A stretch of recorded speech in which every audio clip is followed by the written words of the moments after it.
Hello guys, welcome back to Academy. This is Parag Kumar. Today we are going to take a session of macroeconomics. तो आज आ गया है part 4 video. तमाम video को coverage करने के लिए आप एकेडमी के प्लेलिस्ट में जाएं, 22-23 के सेशंस के क्लास को विजिट करें और वहां पर जाकर के आप हमारे क्लासेस को व्यू करें, एनालाइज करें। और मैक्रो इकोनॉमिक्स का तमाम सीरीज चल रहा है, तो आप यहां पर क्लास करते रहें और some basic concept of macro economics को पहले खत्म करने की कोशिश करें, क्योंकि ये बेसिक कॉन्सेप्ट है मैक्रो इकोनॉमिक्स का। कॉमर्स और ह्यूमैनिटीज के बच्चे दोनों यहां पर पढ़ सकते हैं, क्योंकि दोनों का सिलेबस सेम है। अगर हमारा वीडियो आपको अच्छा लगता है तो हमारे वीडियोस को लाइक, शेयर और सब्सक्राइब करना ना भूलेंगे। सब्सक्राइब जरूर कर दें अगर आप हमारे नए व्यूअर्स हैं, पहली बार आए हैं, हमारे वीडियोस को देख रहे हैं। और अगर हमारा कंटेंट अच्छा लग रहा है तो आप हमारे वीडियो को सब्सक्राइब जरूर कर दें। 3 टॉपिक आज कवर करेंगे भाई, ध्यान से सुन लो। आज स्टॉक एंड फ्लो के बारे में बताएंगे, 4 सेक्टर ऑफ इकोनॉमी के बारे में बताएंगे और इंटर सेक्टरल फ्लो के बारे में बताएंगे। आज पार्ट 4 वीडियो में 3 topic, stock and flow, 4 sector of economy, inter sectoral flow, ऐसा बताएंगे कि जीवन में तुम भूल ना पाओगे चाह के भी। तो इसी के लिए सबसे पहले हेडफोन कान में लगाओ, लेक्चर को आराम से एंजॉय करो और कोई भी दिक्कत हो तो कमेंट जरूर करो, ठीक है। तो चलिए लेट्स स्टार्ट। तो स्टॉक एंड फ्लो स्टार्ट करते हैं। Stock and flow, stock and flow, stock and flow. देखो स्टॉक एंड फ्लो समझाने के लिए हम 2 फिगर लाए हैं, 2 एग्जांपल लाए हैं, आराम से समझा देंगे। तो जब हम डिफरेंशिएशन करने जाएंगे, अंतर करने जाएंगे स्टॉक एंड फ्लो में, तो आपको कोई भी परेशानी नहीं होगा। स्टॉक मतलब कोई चीज रखा हुआ है और फ्लो मतलब कोई चीज बह रहा है, इतना से समझो पहले। स्टॉक मतलब कोई चीज रखा हुआ है, फ्लो मतलब कोई चीज बह रहा है। अब ध्यान से देखो इस एग्जाम्पल 1 को। इस एग्जाम्पल 1 में आपको दिख रहा है एक बैंक है, ठीक है। इस बैंक का कोई भी नाम हो सकता है, कोई भी बैंक का नाम ले लो। ये बैंक है। राम यहां पर क्या कर रहा है? राम हर मंथ में 10,000 पर मंथ डिपॉजिट कर रहा है इस बैंक में। राम हर मंथ 10,000 डिपॉजिट कर रहा है बैंक में। तो ये क्या है? राम के पास से पैसा कहां जा रहा है? बैंक के पास जा रहा है।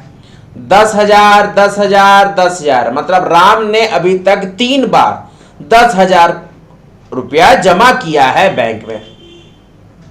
और राम का अगर कोई अकाउंट चेक कर रहा है तो पता चला कि उसका टोटल डिपॉजिट जो है वो अभी तक 5 लाख है। इस 10 10 10 3 डिपॉजिट को जमा करने के बाद, मतलब राम 10,000 पर मंथ जमा कर रहा है 3 बार। अरे 3 बार जमा किया ना भाई, 1 बार 2 बार 3 बार, ये 3 बार 10,000 पर मंथ जमा किया है राम। जब राम का हम अकाउंट चेक करवाएं बैंक में कि भैया राम का अकाउंट कितना है, कितना डिपॉजिट अभी तक राम का है, तो राम का डिपोजिशन पता चला कि राम का भी अकाउंट में 5 लाख रुपया है।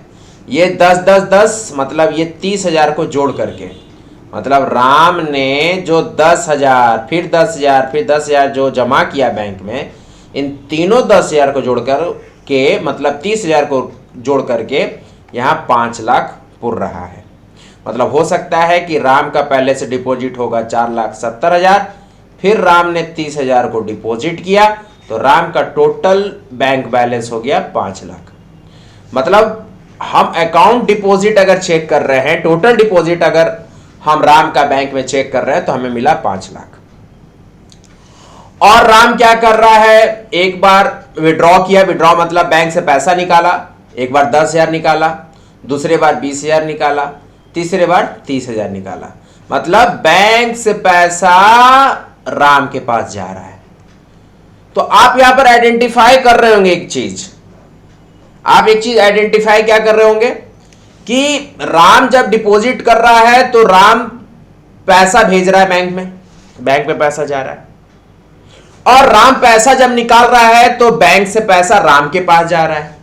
मतलब डिपॉजिट कर रहा है तो राम डिपॉजिट कर रहा है बैंक में, अगर राम पैसा निकालना चाह रहा है तो राम बैंक से पैसा निकाल रहा है।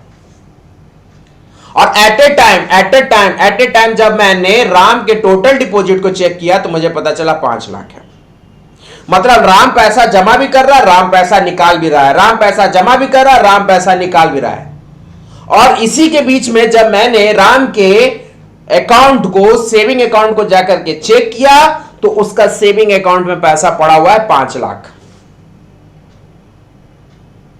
अब आपके दिमाग में होगा सर 5 लाख पड़ा हुआ है, कुछ विड्रॉवल भी हुआ होगा, तो ठीक है भाई, कुछ विड्रॉवल भी मान लीजिए, कुछ डिपॉजिट भी मान लीजिए, इसके बावजूद भी 5 लाख पड़ा हुआ है, ये मान लीजिए आप कि कुछ डिपॉजिट्स भी हुए हैं, कुछ विड्रॉवल्स भी हुए हैं, और उसके बाद मैंने एक दिन जाकर के जब चेक किया तो टोटल डिपॉजिट 5 लाख पाया।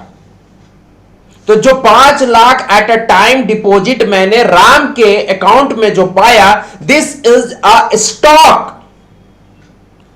वो स्टॉक है। और राम जो पैसा डिपॉजिट कर रहा है या राम जो पैसा निकाल रहा है, विड्रॉवल कर रहा है, वो फ्लो है। राम जो पैसा डाल रहा है, तो राम जब पैसा जाकर के बैंक में डाल रहा है, तो ये क्या है? फ्लो करेंसी है, पैसा फ्लो कर रहा है राम से बैंक की ओर। और राम जब पैसा बैंक से निकाल रहा है तो वो भी फ्लो है, क्योंकि बैंक से पैसा फ्लो होकर के राम के पास जा रहा है। लेकिन स्टॉक क्या है? स्टॉक एट अ टाइम है। एट अ टाइम मतलब हम अभी तुरंत जाकर के राम के अकाउंट को चेक किए तो मुझे पता चला कि राम का सेविंग अकाउंट 5 लाख है।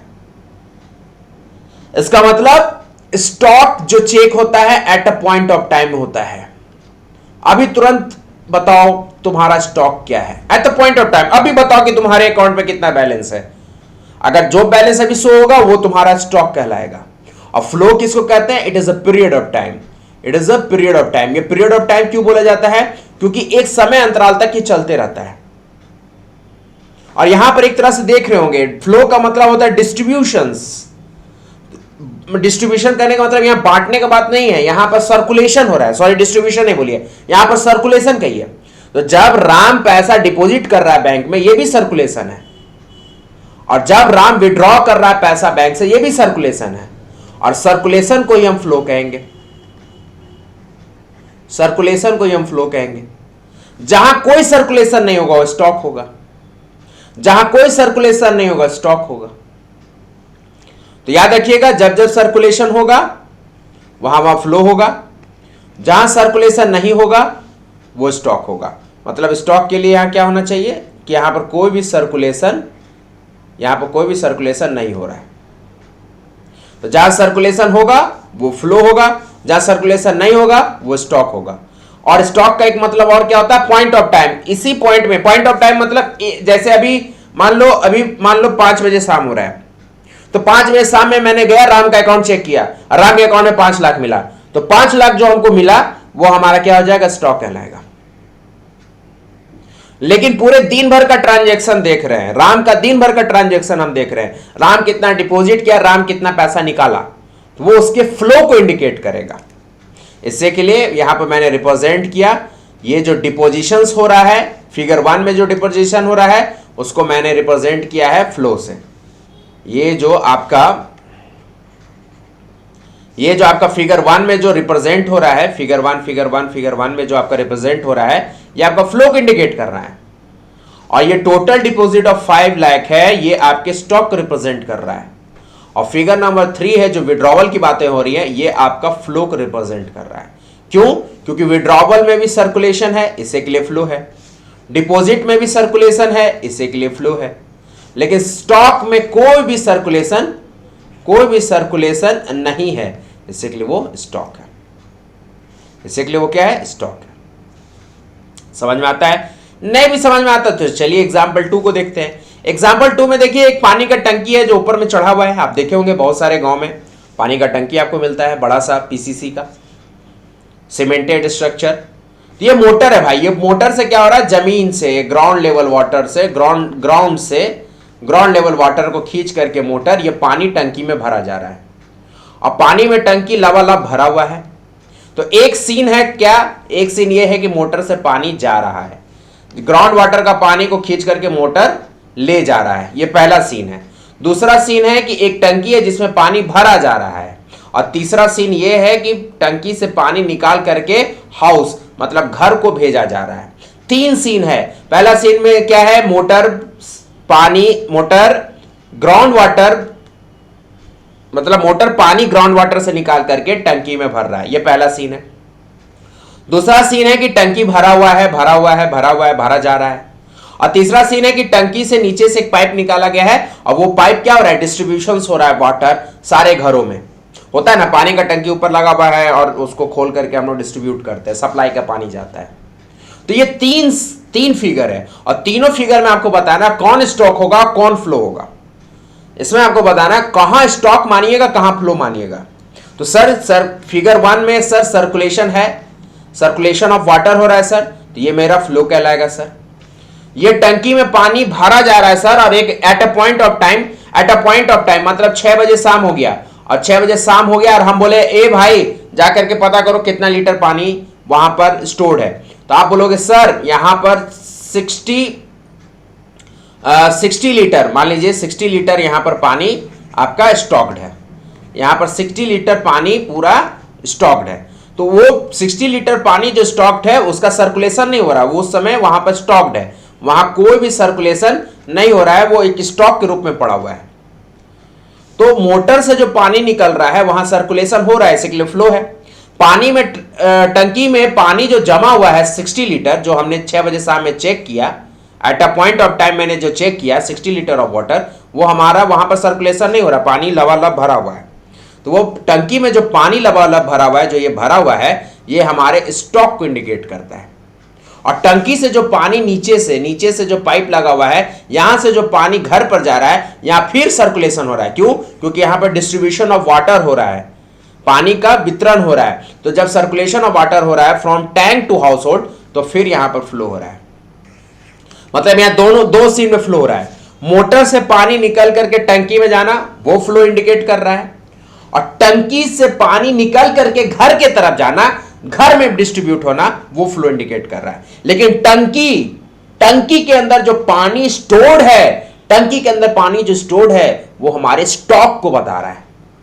इससे के लिए ये बात ध्यान रखिएगा, जहां सर्कुलेशन है वहां फ्लो, और जहां सर्कुलेशन नहीं है वहां स्टॉक।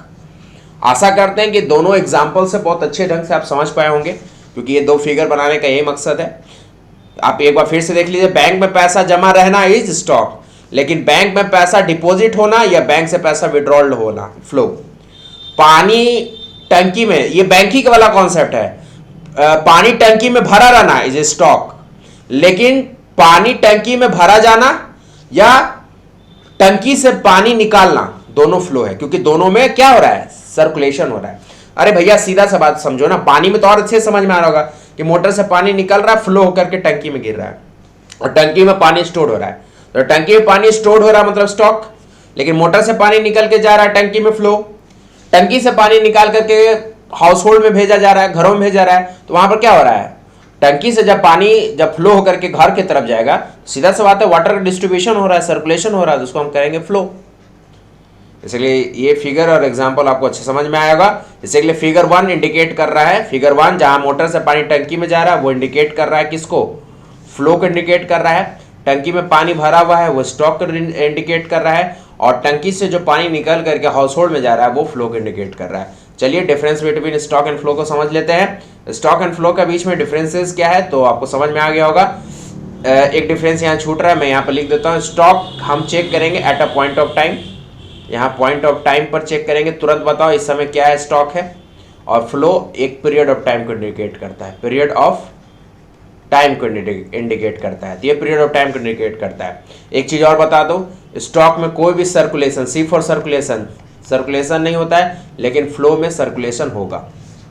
इसलिए देख लीजिए, वेल्थ क्या है, संपत्ति है। मेरे दादा परदादा का संपत्ति पड़ा हुआ है तो वो हमारा स्टॉक है, लेकिन हम काम कर रहे हैं और मुझे सैलरी मिल रहा है, वो फ्लो है।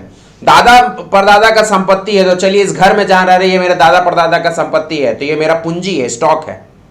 लेकिन हर मंथ हम कुछ ना कुछ कमा रहे हैं और मेरे घर में पैसा आ रहा है, वो हमारा फ्लो है, क्योंकि वहां सर्कुलेशन है। उसी तरह से कैपिटल, पूंजी आपका क्या है कि स्टॉक है, कि भैया हमने 10 लाख पूंजी लगा करके दुकान खोला, लेकिन दुकान से हमें जो इनकम जनरेट हो रहा है, कैपिटल फॉर्मेशन हो रहा है, वो हमारा फ्लो है।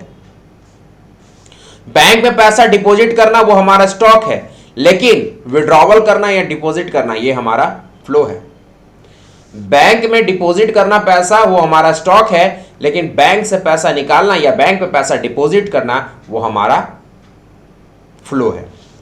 वाटर इन ओवरहेड टैंक, मतलब टैंक में पानी रहना स्टॉक है, लेकिन टैंक से पानी निकाला जाना, डिस्ट्रीब्यूशन किया जाना, चाहे वो भरने के लिए हो चाहे वाटर सप्लाई के लिए हो हाउस होल्ड में, वो हमारा फ्लो है। Rice store in godown, godown में राइस स्टोर्ड है, वो हमारा स्टॉक को बता रहा है। अभी हम आपको बोलेंगे जाओ चेक करो कि एफसीआई गोदाम में कितना राइस का बोरा है। अभी मैंने मान लो आपको बोला कि जाओ अभी चेक करो कि एफसीआई गोदाम में कितना राइस का बोरा है, तो आप बताओगे सर वहां पर 500 बोरा है, तो वो स्टॉक को इंडिकेट करेगा। लेकिन जब हम सेल ऑफ राइस कर रहे होंगे या परचेज ऑफ राइस कर रहे होंगे, जब sale and purchase of rice कर रहे होंगे, तो हमारे फ्लो को इंडिकेट कर रहा होगा कि सर आज इतना राइस बिका, मतलब इतने राइस का बोरा बिका, इतने राइस का बोरा खरीदा गया। तो जहां फ्लो होगा, जहां सर्कुलेशन होगा, वो फ्लो को इंडिकेट करेगा। जहां स्टॉक की बात होगी, स्टोर्ड की बात होगी, वो हमारे स्टॉक को बताएगा। देखो स्टोर्ड मतलब जमा है, एक जगह रखा हुआ है, वो स्टॉक को बता रहा है कि आपके पास इतना स्टॉक है, 500 बोरा का स्टॉक है, लेकिन दिन भर में आपने 50 बोरा बेचा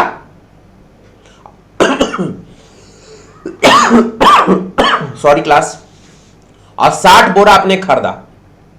50 बोरा बेचा और 60 बोरा आपने खरीदा, तो वो आपके फ्लो को इंडिकेट करेगा। चलिए फोर्थ सेक्टर को हम यहां पर समझते हैं, fourth sector of the economy. और fourth sector of the economy important topic है, इसको भी समझते हैं। स्टॉक एंड फ्लो आशा करते हैं आप समझ गए होंगे। फोर्थ सेक्टर जिसमें 4 सेक्टर रखा गया है। पहला है आपका हाउस होल्ड सेक्टर, दूसरा है आपका प्रोड्यूसर सेक्टर, तीसरा है आपका गवर्नमेंट सेक्टर, और चौथा है आपका एक्सटर्नल सेक्टर। तो 4 तरह के सेक्टर हैं, house hold sector, producer sector, government sector और एक्सटर्नल सेक्टर। चलिए चारों के बारे में समझते हैं, पढ़ते हैं। हाउस होल्ड सेक्टर क्या है, तो इसमें साफ लिखा हुआ है हाउस होल्ड सेक्टर में वो लोग आते हैं और it includes consumers of goods and services.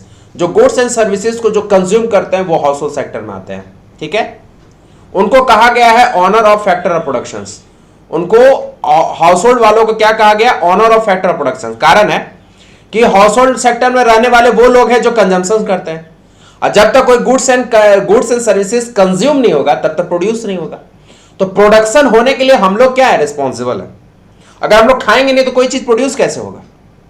हम लोग जैसे तमाम लोग जो कंज्यूम कर रहे हैं गुड्स एंड सर्विसेज, वो हाउस होल्ड सेक्टर में आते हैं। और जब तक हम लोग कंज्यूम करते रहेंगे तब तक फैक्ट्री चलते रहेगा, तब तक इंडस्ट्री चलते रहेगा और प्रोडक्शन होते रहेगा। इसी के लिए हम लोग को कहा गया है owner of factor of productions, मतलब फैक्टर ऑफ प्रोडक्शंस होने के लिए हम लोग रिस्पॉन्सिबल है। इसी के लिए हम लोग को ऑनर कहा गया, मालिक कहा गया। जब तक हम लोग नहीं होंगे तब तक वो नहीं होगा। सीधा सा बात है, हम गुड्स एंड सर्विसेज को कंज्यूम ही नहीं करेंगे तो प्रोडक्शन कैसे होगा। इसी के लिए हम लोग को कहा गया है we are the owner of factor of productions. अब वी आर मतलब जो भी हाउस होल्ड सेक्टर में एग्जिस्ट करने वाले लोग हैं, हम लोग सब एग्जिस्ट करने वाले लोग हैं। क्यों? क्योंकि we are going for the consumption of goods and services. हम लोग गुड्स एंड सर्विसेज को कंज्यूम कर रहे हैं, पैदा नहीं कर रहे हैं। पैदा करने वाले को प्रोड्यूसर कहते हैं, लेकिन कंजम्पशन करने वालों को हाउस होल्ड सेक्टर कहते हैं। अब बहुत सारे बच्चे कहेंगे कि कंजम्पशन करने वाले को कंज्यूमर कहते हैं। नहीं, यहां पर सेक्टर की बात हो रही है। तो कंज्यूम करने वाले जो कंज्यूमर है, जो कंजम्पशन करने वाले जो कंज्यूमर है, वो हाउस होल्ड सेक्टर में आता है और उनको owner of the factor of production कहा गया है। लेकिन जो प्रोड्यूस कर रहे हैं गुड्स एंड सर्विसेज को, उनको प्रोड्यूसर कहा गया है। अब प्रोड्यूस कौन करता है? फर्म्स करती है, फैक्ट्री करती है, इंडस्ट्री करती है। इसलिए प्रोड्यूसर सेक्टर में क्या लिखा हुआ है, it include all producing unit in the economy. और ये प्रोड्यूसर सेक्टर में क्या होता है, production of goods and services होता है। यहाँ फैक्टर ऑफ प्रोडक्शन काम करता है। और फैक्टर ऑफ प्रोडक्शन में क्या आता है, लैंड, लेबर, कैपिटल, ऐसे और सब चीज भी आते हैं। लेकिन ये 3 मेन इंपॉर्टेंट चीज है। लैंड, अरे प्रोडक्शन होगा, फैक्ट्री बैठेगा तो जमीन चाहिए, पूंजी चाहिए उस फैक्ट्री को चलाने के लिए। और मैं फैक्ट्री खोला हूं तो मैं ही काम करूंगा क्या? नहीं, मुझे ह्यूमन रिसोर्स चाहिए। ह्यूमन रिसोर्स बोले तो लेबर। तो factor production 3, land, labour, capital. तो प्रोड्यूसर सेक्टर वो सेक्टर है जो प्रोड्यूस करता है गुड्स एंड सर्विसेज को, लेकिन हाउस होल्ड सेक्टर वो सेक्टर है जो कंज्यूम करता है गुड्स एंड सर्विसेज को। अब आप समझो कैसे हाउस होल्ड सेक्टर को ऑनर ऑफ द प्रोडक्शन कहा गया है। हाउस होल्ड सेक्टर में रहने वाले जो कंज्यूमर है वो गुड्स को कंज्यूम करेंगे, यूज करेंगे। और यूज होने के कारण क्या होगा, डिमांड बढ़ेगा। डिमांड बढ़ेगा तो क्या होगा, प्रोडक्शन होगा। इसके लिए हम लोग को मालिक कहा गया है, owner of the factor of production. और प्रोड्यूसर सेक्टर का क्या काम है, production of goods and services, because वो प्रोड्यूसर, उनको प्रोड्यूस करने का काम है। चलिए गवर्नमेंट सेक्टर के बारे में समझते हैं। तीसरा सेक्टर है government sector includes government as a welfare agency. Government हमारे लिए काम करती है। वेलफेयर एजेंसी मतलब बहुत सारी स्कीम्स चलाती है, जनधन योजना, अटल पेंशन योजना, सुकन्या समृद्धि योजना, सर्व शिक्षा अभियान जैसे स्कीम चलाती है जिससे आपको बहुत सारी सब्सिडी मिलती है, इंदिरा आवास, मनरेगा। तो ऐसे बहुत सारे स्कीम गवर्नमेंट चलाती है जिसमें गरीबों को लाभ मिले, तो इसको कहा जाता है welfare agency. Law and order maintain करने का भी काम किसका? गवर्नमेंट का। डिफेंस हमको बाहरी देशों से सुरक्षा प्रदान करने का, जैसे पाकिस्तान एंड चाइना, ये सबसे अगर कुछ हमला होता है तो हमें सबसे पहले सुरक्षा कौन प्रदान करेगा? Defence sector. वहां पर हमारे जो आर्मी है, पैरामिलिट्री फोर्सेज है, जितने भी फोर्सेज है या आर्मी है, वो हमें सुरक्षा प्रदान करेंगे। और ये किनके पार्ट है? गवर्नमेंट के पार्ट है।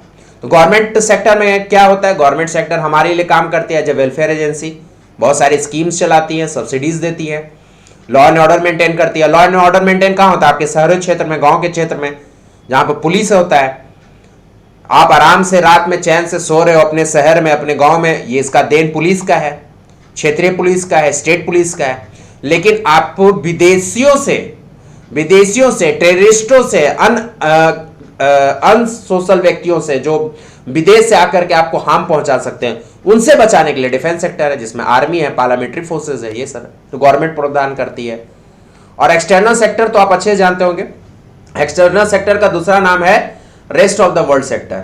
मतलब अपना भारत, ये हो गया आपका डोमेस्टिक कंट्री। अपना भारत क्या हो गया? आपका डोमेस्टिक कंट्री। अब भारत को छोड़ करके जितने भी कंट्रीज हैं उनको हम लोग कहते हैं rest of the world sector. Rest of the world sector. Basically इसमें डेफिनेशन क्या लिखा हुआ है? It include all such activity which is related to export and import of goods. और एक्सपोर्ट इंपोर्ट कब होगा? ये तब होगा जब आपके भारत से कोई गुड्स अगर दूसरे देश में जाता है तो वो एक्सपोर्ट हो जाएगा। कोई भी गुड्स आपके भारत देश में आता है तो इंपोर्ट्स हो जाएगा। मतलब एक्सपोर्ट एंड इंपोर्ट मतलब यहां पर एक देश से दूसरे देश के बीच में रिलेशन टाई अप हो रहा है, उस कंडीशन में आपका एक्सटर्नल सेक्टर काम करता है। और एक्सटर्नल सेक्टर का मतलब है कि एक्सटर्नल, अब भारत है तो इसके लिए एक्सटर्नल सेक्टर क्या होगा कि दूसरे देश से कोई गुड्स खरीदेंगे, इंपोर्ट करेंगे या एक्सपोर्ट करेंगे या फ्लो ऑफ कैपिटल करेंगे। एक्सपोर्ट इंपोर्ट तो करेंगे, ये तो पहली बात है ही। दूसरी बात है कि फ्लो ऑफ कैपिटल भी होगा, पूंजियों का आदान प्रदान होगा, ह्यूमन रिसोर्स का आदान प्रदान होगा, जो ग्लोबलाइजेशन हमारा कहता है, लिबरलाइजेशन कहता है। जो ग्लोबलाइजेशन, लिबरलाइजेशन एंड प्राइवेटाइजेशन का जो पॉलिसी आया, ये एक्सटर्नल सेक्टर से ही रिलेटेड है। और एक्सटर्नल सेक्टर की वजह से ये सब चीज हमारे पास आया और हमारा देश एक्सपेंड किया, हमारा इकोनॉमी अच्छा किया। ग्लोबलाइजेशन में क्या होता है? Flow of capital and human resources, पूंजियों का आदान प्रदान और ह्यूमन रिसोर्स का भी आदान प्रदान। जो व्यक्ति पढ़ लिख कर सीख करके जाते हैं, विदेश में भी काम करते हैं या विदेश में भी पढ़ लिख करके हमारे भारत देश में आकर के काम करते हैं, जिससे क्या आता है? ह्यूमन रिसोर्स का ट्रांसफर, पूंजियों का ट्रांसफर, गुड्स का ट्रांसफर। तो गुड्स का जब ट्रांसफर होगा तो एक्सपोर्ट एंड इंपोर्ट कहलाएगा। जब एक देश से दूसरे देश के बीच में गुड्स का फ्लो होता है, इंपोर्ट एक्सपोर्ट का यहां पर कंडीशन फॉलो होता है, फ्लो ऑफ कैपिटल होता है, ह्यूमन रिसोर्स फ्लो होता है एक देश से दूसरे देश के बीच में। तो जब भी कभी भी एक देश से दूसरे देश के बीच में कभी भी रिलेशंस आएगा, वो एक्सटर्नल सेक्टर कहलाएगा। Flow of capital between domestic country, मतलब डोमेस्टिक कंट्री हमारे लिए कौन है? यहाँ पर इंडिया है। And rest part of the world, India के साथ किसी के साथ फ्लो हो रहा है, कोई भी अन्य देशों के साथ फ्लो हो रहा है। और ज्यादातर फ्लो उनके साथ होगा गुड्स एंड सर्विसेज जो WTO को मेंबर है, वर्ल्ड ट्रेड ऑर्गेनाइजेशन का जो मेंबर है। भारत भी मेंबर है और भी जो देश है उनके साथ जो व्यापार होता है, लेन देन का, वो हमारे एक्सटर्नल सेक्टर का एक पार्ट होता है। तो 4 सेक्टर याद रहेगा। House hold sector, household sector वो सेक्टर जहां पर कंजम्पशन होता है और उनको क्या कहते हैं? Owner of the factor production. Producer sector का काम क्या है? Production of goods and services, factor of production follow करने का। गवर्नमेंट सेक्टर क्या है? गवर्नमेंट सेक्टर एक वेलफेयर एजेंसी है, लॉ एंड ऑर्डर मेंटेनेंस का काम करती है, डिफेंस का काम करती है। एक्सटर्नल सेक्टर कहाँ है? जहां पर एक देश से दूसरे देश के बीच में गुड्स एंड सर्विसेज का फ्लो होता है, फ्लो ऑफ कैपिटल होता है, ह्यूमन रिसोर्स होता है। तो ये एक्सटर्नल सेक्टर का पार्ट है, ठीक है। इसको हम और दूसरे भाषा में कहते हैं rest of the world economy. अब इसी में एक वर्ड आता है inter sectoral flow. Internal sectoral flow मतलब 4 सेक्टर जो पढ़ाएं, ये सेक्टर आपस में कैसे रिलेटेड है, इसलिए कहा गया इंटर मतलब आपस में, सेक्टोरल मतलब सेक्टर और फ्लो मतलब इन लोगों के बीच में फ्लो। पहला इंटर सेक्टोरल फ्लो है आपका house hold sector producer sector के बीच में। अब आप समझिएगा, मैंने लिखा है क्या? एरो, एरो को देखो, एरो मैंने कहां रखा है? प्रोड्यूसर सेक्टर से हाउस होल्ड सेक्टर की तरफ। मतलब मैंने स्टेटमेंट क्या लिखा है कि house hold sector depend upon producer sector for supply on goods and services. House hold sector depend करेगा प्रोड्यूसर सेक्टर पर। क्यों? क्योंकि प्रोड्यूसर सेक्टर से क्या मिलने वाला है हाउस होल्ड सेक्टर को? Goods and services. मतलब हाउस होल्ड सेक्टर तो कंज्यूमर है, तो कंजम्पशन करेगा गुड्स एंड सर्विसेज, लेकिन देगा कौन? Producer sector. तो हाउस होल्ड सेक्टर डिपेंड कर रहा है प्रोड्यूसर सेक्टर से ताकि उसको कुछ गुड्स एंड सर्विसेज कंज्यूम करने के लिए मिले। तो हर सेक्टर एक दूसरे से डिपेंडेंट है। इसके लिए पहला में क्या है? House hold sector depend upon producer sector for goods and services. तो हाउस होल्ड सेक्टर डिपेंड है प्रोड्यूसर सेक्टर पर, तो प्रोड्यूसर सेक्टर भी डिपेंड है हाउस होल्ड सेक्टर पर। कैसे? तो हाउस होल्ड प्रोड्यूसर सेक्टर तरफ एरो किए हुए आप देखो, producer sector is also depend upon house hold sector. क्यों? क्योंकि producer sector depend upon house hold sector for supply of factor of production. Factor of production मतलब होता है फैक्टर सर्विसेज। मजदूर कहां से जाएगा भाई मेरे? प्रोड्यूसर सेक्टर है, तो प्रोड्यूसर सेक्टर में मैंने क्या बोला था? फैक्टर ऑफ प्रोडक्शन से आएगा, लैंड आएगा, कैपिटल आएगा और लेबर आएगा। आइए लेबर कहां से आएगा? कहीं ना कहीं हाउस होल्ड सेक्टर से ही ना आएगा मेरे भाई। प्रोड्यूसर सेक्टर वो सेक्टर है जहां पे प्रोडक्शन होता है, तो प्रोडक्शन करने के लिए कौन चाहिए? Human resource. और ह्यूमन रिसोर्स कहां से आएगा? हाउस होल्ड सेक्टर से आएगा। इसे लिखा हुआ है producer sector also depend upon house hold sector for supply of factor of productions. अब फैक्टर प्रोडक्शन आप जान रहे हो, लैंड, कैपिटल, लेबर। और लेबर कहां से आएगा? हाउस होल्ड सेक्टर से आएगा। इसे के लिए इसको कहा गया फैक्टर सर्विसेज।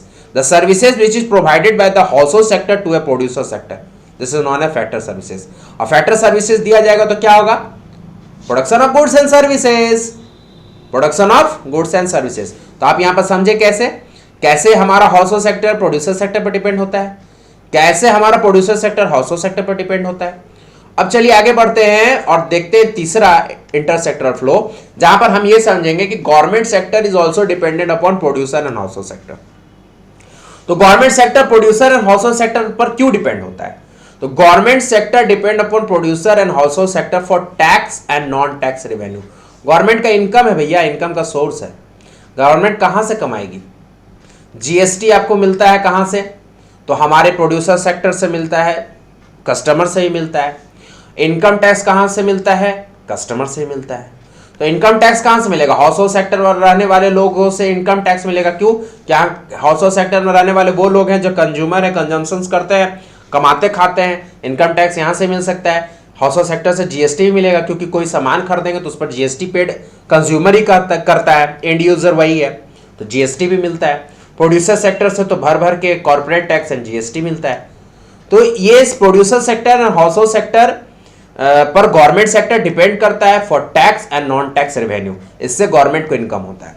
अब तो भैया ये भी होगा ना कि प्रोड्यूसर सेक्टर भी also depend upon government sector. जब गवर्नमेंट सेक्टर डिपेंड हो रहा है प्रोड्यूसर सेक्टर और हाउस होल्ड सेक्टर पर, तो गवर्नमेंट को क्या चाहिए? पैसा, इनकम। जो इनकम कहां से जनरेट गवर्नमेंट करती है? टैक्स से। तो गवर्नमेंट को टैक्स मिल जाएगा producer sector and household sector से, लेकिन बदले में मुझे क्या मिलेगा? मुझे मतलब producer and household sector को। तो producer sector and household sector को भी बदले में मिलेगा गवर्नमेंट सेक्टर से। क्या मिलेगा देखिए, तो producer sector and household sector depend upon government sector for law and order maintenance. अब सही बात है, इंडस्ट्री चला रहे हैं तो हम गवर्नमेंट को टैक्स दे रहे हैं, लेकिन हम गवर्नमेंट से ये उम्मीद करेंगे कि कोई मुझे डिस्टर्ब ना करे, कोई इंसान आकर के मेरे कंपनी को डिस्टर्ब ना करे, कोई व्यक्ति आकर के मुझे धमकाए नहीं, मुझे रंगदारी नहीं मांगे, मुझसे टैक्स नहीं मांगे फालतू का, इलीगल वे से। तो इसके लिए गवर्नमेंट हमको क्या करेगा? सुरक्षा प्रदान करेगा, लॉ एंड ऑर्डर मेंटेनेंस देगा, एडमिनिस्ट्रेटिव सर्विस देगा। अगर बाहरी देश से अगर कोई नुकसान मेरे कंपनी को होने वाला है तो डिफेंस सर्विस देगा। क्यों? क्योंकि गवर्नमेंट को हम टैक्स पेड करते हैं, तो गवर्नमेंट मेरे लिए तो कुछ करेगा। तो इसी तरह से all sector depend upon each other. इसको कहते हैं इंटरसेक्टोरल फ्लो। इसके लिए बहुत अच्छा एक डेफिनेशन है, intersectoral interdependence leads to intersectoral flow. Intersectoral interdependence मतलब हर सेक्टर एक दूसरे पर डिपेंडेंट है, और हर सेक्टर एक दूसरे पर डिपेंडेंट है, ये कहलाता है इंटरसेक्टोरल फ्लो, क्योंकि उन लोगों के बीच में फ्लो होता है। जैसे आपने क्या देखा? आपने देखा कि प्रोड्यूसर सेक्टर गवर्नमेंट सेक्टर को टैक्स पेड कर रही है, तो गवर्नमेंट को टैक्स मिल गया, तो गवर्नमेंट सेक्टर बदले में क्या दे रही है? लॉ एंड ऑर्डर मेंटेनेंस दे रही है, लॉ एंड ऑर्डर मेंटेनेंस दे रही है, डिफेंस सर्विस दे रही है कि भाई चल तुमको सुरक्षा हम करेंगे। उसी तरह से प्रोड्यूसर सेक्टर और हाउस होल्ड सेक्टर में आपने क्या देखा कि प्रोड्यूसर सेक्टर ने गुड्स एंड सर्विसेज दिया हाउस होल्ड सेक्टर को, तो बदले में हाउस होल्ड सेक्टर ने प्रोड्यूसर सेक्टर को क्या दिया, लेबर दिया, जिसको हम कहते हैं फैक्टर सर्विसेज। तो बात समझो, हर सेक्टर एक दूसरे पर डिपेंडेंट है, इसके कारण से फ्लो मेंटेन होता है। उसी को एक स्टेटमेंट में हमने लिखा, intersectoral interdependence lead to intersectoral flow. Intersectoral मतलब हर सेक्टर एक दूसरे से इंटर डिपेंडेंट है, जिसके कारण इंटर सेक्टोरल फ्लो होता है।